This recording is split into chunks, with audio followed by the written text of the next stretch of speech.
Est-ce que le succès et la réussite professionnelle nous rendent heureux? Est-ce que, quand on a atteint notre but après de longs efforts, on est enfin heureux? Et si oui, combien de temps ça dure? Ce sont les questions que nous allons nous poser dans ce nouvel épisode du podcast Leadership Holistique. Je m'appelle Christophe Rousseau, ingénieur, physicien, artiste, coach et apprenti druide, et je serai ton guide dans cette aventure passionnante. Alors si tu cherches à aligner ta spiritualité à ta rationalité, libérer ton potentiel caché et devenir le leader de ta vie, alors tu es au bon endroit. Et aujourd'hui, je voudrais rebondir sur une vidéo de Albert Moukébert. Cette vidéo s'appelle « Faut-il vraiment chercher la réussite professionnelle ?» Pour celles et ceux qui ne le connaissent pas, Albert Moukébert est un docteur en neurosciences, psychologue clinicien d'origine libanaise. Et dans sa vidéo, Albert Moukébert dit que tout le monde, à un moment donné de sa vie, aspire à une certaine forme de consécration, comme gagner un Oscar ou un César, remporter le premier prix à un concours, devenir milliardaire. C'est un fait que nous vivons dans une culture basée sur la performance et la réussite professionnelle, où les gens sont évalués en fonction de leur travail et de leur réussite. Mais est-ce que le succès est vraiment directement proportionnel à notre satisfaction de vie, à notre bonheur? Ça, c'est une bonne question.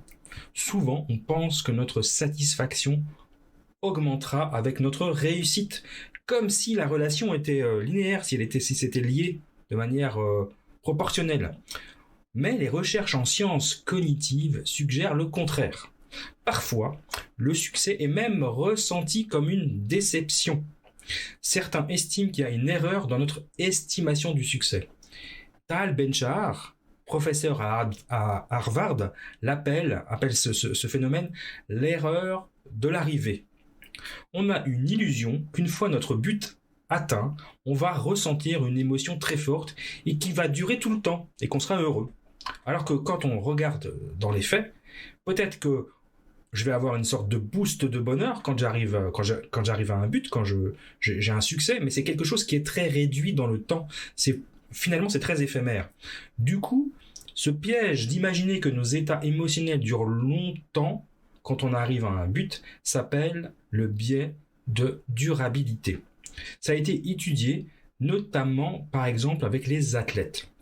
On a demandé à des athlètes qu'est-ce qu'ils seraient par exemple prêts à faire pour gagner une médaille d'or. Et certains étaient prêts à sacrifier des années de leur vie. Et ils étaient même capables de signer un contrat avec le diable et perdre 10 ans de leur vie si ils étaient sûrs d'obtenir la médaille d'or. Et quand on demande à des athlètes qui ont vraiment gagné la médaille d'or, quelle satisfaction ils ont ressenti finalement avec cette grande achievement, avec ce grand succès, ils disent en général ça a duré 48 heures, 72 heures, 2-3 jours, et après je suis revenu à une sorte de norme. Et cette manière d'investir toutes nos ressources dans un seul truc, c'est vraiment particulier à la réussite. On ne fait pas ça pour autre chose. Par exemple, je vais pas me dire aujourd'hui je vais manger 20 kilos, puis après je mange plus pendant le reste du mois. Je me dis pas je vais dormir 72 heures d'affilée, et puis après je vais arrêter de dormir pendant un mois. Mais on fait ça pour la réussite. C'est quand même bizarre, non? On se dit, enfin voilà, je me dis je vais être stressé, je vais être complètement en boule, je vais vraiment me mettre la pression, je vais voir personne pendant 6 mois, et dans 6 mois, je vais prendre une semaine de vacances. Et du coup, à l'arrivée, la satisfaction est de si courte durée qu'on se retrouve déçu. C'est une autre forme de biais de nos pensées qu'on appelle le focalisme. On va tomber dans ce qu'on appelle l'erreur de la cause unique et croire que la satisfaction de vie dépend d'un seul facteur. Et ce seul facteur, c'est ma réussite, ou ma relation avec mes enfants, ou ma relation de couple, ou ma relation avec mes amis, mes hobbies, faire du sport, ou réussir, faire du jeu vidéo, regarder des séries. Tout ça est mis de côté en me disant qu'il n'y a que cette réussite de projet, ce projet qui va m'apporter la satisfaction de ma vie. Et ça, c'est quelque chose qui est profondément faux. Je pense que tu l'as tous ressenti une fois ou l'autre quand tu as réussi un projet. Remarque que c'est presque inversement proportionnel quelque part. La satisfaction, c'est pas quelque chose qu'on peut viser explicitement. C'est un peu comme le sommeil. Quand je veux dormir, si je me mets au lit, je me couche et je commence à me demander: est-ce que tu dors? Est-ce que tu dors? Est-ce que tu dors? Est-ce que tu dors? Paradoxalement, je ne peux pas dormir. C'est quand je fais autre chose que je m'endors. Il semblerait donc que la satisfaction de vie, que le bonheur, ce soit une propriété émergente de ce que je fais à côté, une espèce de conséquence. Et c'est exactement ce que j'ai expliqué dans mon autre épisode sur les 5 clés du bonheur. Mais est-ce que ça veut dire que je ne devrais pas avoir d'ambition? Que je devrais m'en fiche, de m'en foutre de tout et de ne pas vraiment essayer de réussir? Évidemment, non. C'est juste qu'il ne faut pas tomber, encore une fois, dans ce piège du focalisme et de ne pas dire que la réussite, c'est le seul truc qui va m'apporter de la satisfaction dans ma vie et quelque part diversifier les manières dont je tire ma satisfaction dans ma vie. Ma réussite n'est pas supposée être le seul pilier unique de ma vie professionnelle. On a beaucoup plus, on est bien plus que notre travail. On peut tirer des réussites de choses très diverses. Les relations sociales, aider les autres, être soi-même, se prendre soin de soi, ne rien faire. La flemme, c'est toujours une bonne réussite de pouvoir être flemmard dans le monde d'aujourd'hui et résister à la pression et aux injonctions de bonheur permanent. Alors ça m'amène à revenir sur le concept d'ikigai. J'en ai déjà parlé plein de fois. C'est ce concept japonais, intersection entre tes passions, ta mission, ta vocation ou ta profession. Moi, tu sais que depuis que je suis plus jeune, depuis toute ma jeunesse, en fait, je suis fasciné par le Japon. Sa langue, sa culture, ses traditions et bien sûr, ses produits culturels et en particulier les mangas. Un concept particulièrement intéressant résonne dans la vie d'un entrepreneur. L'ikigai, qui peut être traduit approximativement par raison d'être. L'ikigai est un concept profondément personnel et individuel, lié à ta vie, à ma vie, à chacun à sa vie en fait, reflétant son soi intérieur et favorisant un état mental de bien-être et de contentement. Ça va au-delà des considérations financières, mettant l'accent sur la recherche de sens, de but personnel dans la vie. Et ce concept finalement n'est pas propre au Japon, on a un équivalent dans la notion française de raison d'être, qui encapsule de manière similaire l'idée d'un but fondamental dans la vie dont chaque être humain a en fait. Alors moi je suis le fondateur de l'Académie du leadership holistique et le cheminement pour créer ma propre entreprise a été marqué par un mélange de révélations soudaines et d'évolution. Révélation soudaine en particulier suite à la perte de ma fille, Ella, et pour découvrir ma véritable vocation, mon chemin a été un processus progressif qui s'est étalé sur une quinzaine d'années. Processus fait de révélations, de découvertes et d'aventures extraordinaires. Alors maintenant, je pense que tu as compris ce qu'est l'ikigai et ce qu'il représente.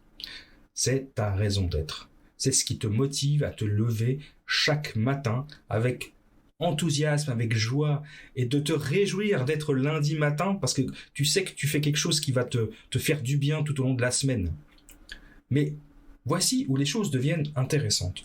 Du point de vue neuroscientifique, l'ikigai a un impact profond sur le fonctionnement de ton cerveau. Premièrement, il va avoir pour conséquence une réduction de l'anxiété. Les études montrent que l'adoption de l'ikigai favorise une sécrétion équilibrée de neurotransmetteurs comme la sérotonine, la dopamine et les endorphines. Et ces neurotransmetteurs jouent un rôle crucial dans la réduction du stress et favorisent un sentiment de calme et de bien-être. L'ikigai, c'est aussi bénéfique pour ton cœur. Une étude de 7 ans impliquant plus de 40 000 adultes japonais a révélé que ceux qui avaient un faible sens de l'ikigai avaient un risque de mortalité plus élevé, principalement dû à une sensibilité accrue aux maladies cardiovasculaires. Donc avoir un fort sens de la vie favorise la santé cardiaque. L'ikigai va aussi participer à l'amélioration de ce qu'on appelle l'auto-réalisation. Les recherches indiquent que les individus sans ikigai ont souvent un fort besoin d'approbation externe, tandis que ceux qui ont trouvé leur ikigai entreprennent des tâches pour leur propre satisfaction. Et ce sens de l'auto-réalisation peut conduire à une plus grande autonomie et à un fort épanouissement, bien évidemment.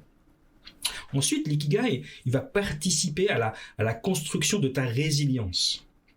Les études scientifiques suggèrent que posséder un ikigai peut aider des personnes à mieux gérer les moments difficiles en leur donnant un sens et une motivation à persévérer. Par exemple, il a joué un rôle significatif pour aider de nombreux Japonais à faire face lors du tremblement de terre en mars 2011. Et enfin, l'ikigai, il aide à mieux vivre et à vivre plus vieux. Une autre étude souligne que l'ikigai est comme un facteur psychologique positif contribuant à une vie plus longue. Les hommes et les femmes ayant un sens de l'ikigai montrent des risques réduits de mortalité, quelle que soit la cause, ce qui indique qu'ils ont tendance à mener une vie plus longue et plus saine. Donc tous ces résultats, ces études scientifiques mettent en évidence les avantages holistiques de la découverte de la prise en charge de son ikigai, qui vont au-delà de la simple satisfaction personnelle pour englober le bien-être mental, physique, la résilience et même la longévité. Chaque matin, lorsque je me lève, je connais mon ikigai. Je ne dis pas que mon offre, mes produits ou mon entreprise est mon ikigai. C'est plutôt que mon entreprise représente mon ikigai. Créer du contenu sous forme de podcast, de formation, de livres, de vidéos, créer des sites internet, des tunnels de vente, faire du marketing, coacher, animer ma communauté, la faire grandir, échanger, apprendre, chercher, découvrir des concepts complexes et les simplifier et les transmettre, accompagner ma communauté à aligner sa spiritualité avec sa rationalité, libérer ton potentiel caché, devenir le leader de ta vie, découvrir ton ikigai et le vivre. Ça, c'est ma mission de vie. Donc tu vois, c'est pas juste un seul job. C'est un ensemble d'activités. Alors comment déterminer ton ikigai ? Ça, c'est la grande question finalement. Si tu es actuellement insatisfait de ton travail, la première étape consiste à te demander est-ce que ça correspond à ma véritable vocation ? Et si c'est pas le cas, c'est pas grave. Tu as le pouvoir de changer. Il y a de nombreuses opportunités pour ajuster, affiner ton parcours. En cherchant activement ton véritable but, tu finiras par le trouver. Et n'oublie pas, un seul travail, un seul emploi ne pourra peut-être pas satisfaire tous tes besoins. Et ta carrière, l'ensemble de ta mission finalement comprend plusieurs aspects. Et ça inclut des loisirs, d'autres emplois, des emplois secondaires, des activités complémentaires, du bénévolat, plein d'autres activités, du sport bien évidemment. Et puisque tu passes une part significative de tes heures de vie, de veille, environ 35% sur une carrière de 50 ans au travail, c'est crucial, il est crucial de réfléchir à l'impact de ton travail sur ton bien-être global. Et bien qu'il puisse te falloir des années, voire peut-être des décennies pour découvrir ton ikigai et ta raison d'être, tu dois t'efforcer de poursuivre un travail qui te motive intrinsèquement, un travail qui implique vraiment ton épanouissement. Le bon job peut transformer ton état d'esprit et par conséquent ta vie.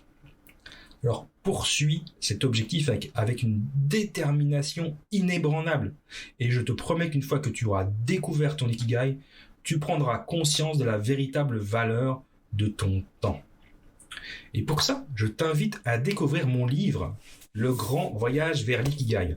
Un récit captivant qui te transporte dans un monde où tes choix déterminent ton destin. Ce n'est pas seulement un livre, c'est une expérience de vie. À travers ces pages, tu vas te lancer dans une quête personnelle de sens guidée par le mystérieux Sensei Druid Halloween. Ce voyage interactif t'invite à explorer des philosophies profondes, à faire des découvertes qui vont transformer ta vision du monde. Chaque décision que tu prends façonne ton histoire, rendant chaque lecture unique. Et ce n'est pas tout. Ce livre offre un accès gratuit à une plateforme de formation dédiée qui va t'aider à trouver et à concrétiser ton ikigai. Comme le héros du livre, parce que tu es le héros du livre, tu vas pouvoir faire des exercices, tu vas pouvoir pratiquer. Dans cette plateforme gratuite, il y aura un atelier vidéo, une session guidée qui va t'aider à explorer, à comprendre les concepts clés de l'ikigai.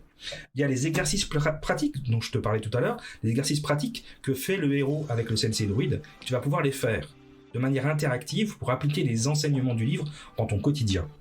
Et puis il y a un cahier pratique à télécharger, le compagnon idéal pour documenter ton parcours et tes réflexions. Cette combinaison de lecture, d'apprentissage interactif et d'outils pratiques fait de mon livre Le Grand Voyage vers l'Ikigai une expérience complète destinée à te guider vers une vie plus épanouie et pleine de sens. Alors tu peux retrouver ce livre sur Amazon.fr si tu es français, enfin si tu es européen globalement, sur Amazon.ca si tu es canadien et sur Amazon.com pour le reste du monde. Cet ouvrage, c'est une invitation à trouver ton Ikigai, ta raison d'être. Il t'interpelle, il te défie, il offre une perspective nouvelle de la vie. Le Grand Voyage de l'Ikigai, c'est pas juste une lecture, c'est une aventure qui résonne longtemps après avoir tourné la dernière page. Prépare-toi à être transformé et inspiré. Alors je te remercie d'avoir passé ces quelques minutes avec toi et je te retrouve dans un nouvel épisode. À très bientôt. Au revoir.